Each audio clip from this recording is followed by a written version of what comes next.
Hai semua, Assalamualaikum dan salam sejahtera. Bertemu lagi di Ayung's Kitchen. Jangan lupa subscribe, like dan share ya. Untuk menu kali ini, Ayung nak kongsikan resepi cara-cara membuat keledek goreng yang rangup dan sedap. Sama macam peniaga pisang goreng di tepi-tepi jalan jual tu. Keledek goreng memang sedap sangat, dinikmati sebagai kudapan petang. Apalagi kandungan nutriennya yang tinggi, amat baik untuk kesihatan. Jom kita mula buat.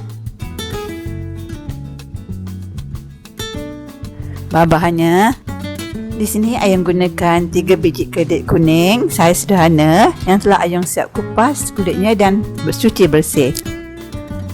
Tepung ubi, tepung beras,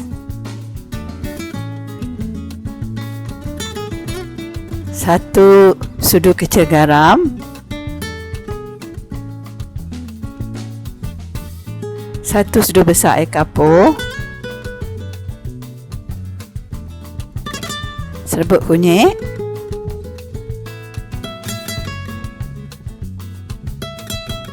satu sudu besar gula pasir.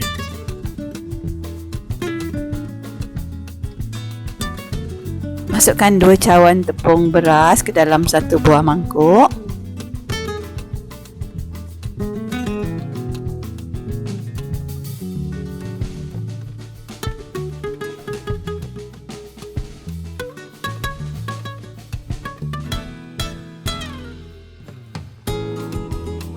Kemudian masukkan 4 sudu besar tepung ubi.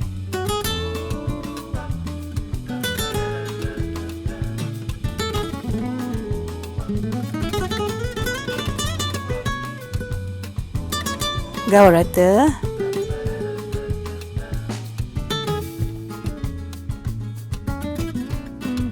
Masukkan 1 cawan air.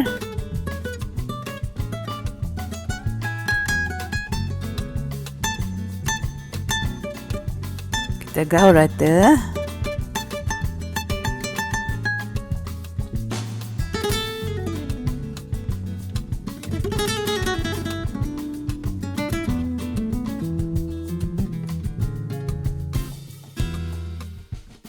Ayung pindahkan bahan bancuhan ke dalam bekas yang lebih besar sebab lebih selesa. Nampaknya bekas kecil tadi tak berapa sesuai.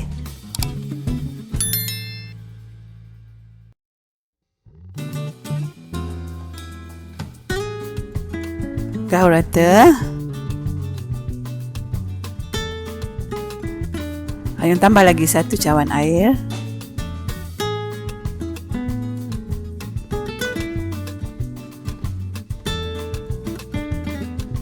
Masukkan garam, air kapur dan gula. Air kapur dan gula ni memberi kerangupan pada tepung goreng kita nanti.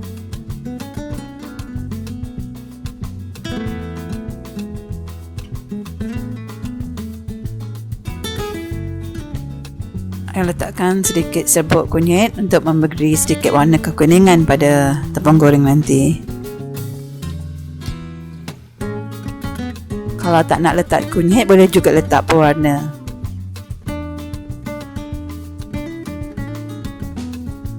Ini keledek yang telah siap Ayung kupas.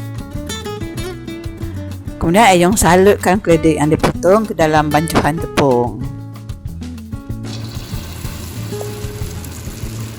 Goreng keledek dalam api yang betul-betul panas.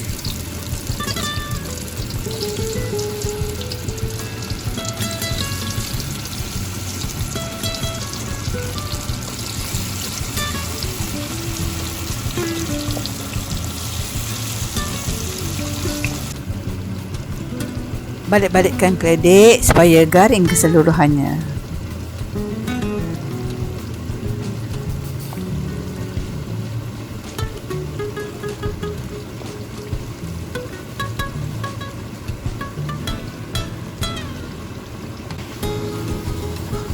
Apabila keledek telah garing dan kekuningan, kita angkat dan toskan Lakukan sehingga habis semua kredit digoreng.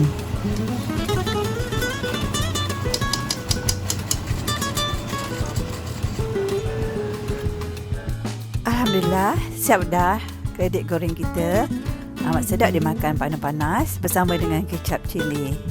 Terima kasih ke kawan kerana sudi menonton dan sehingga bertemu lagi di video yang akan datang.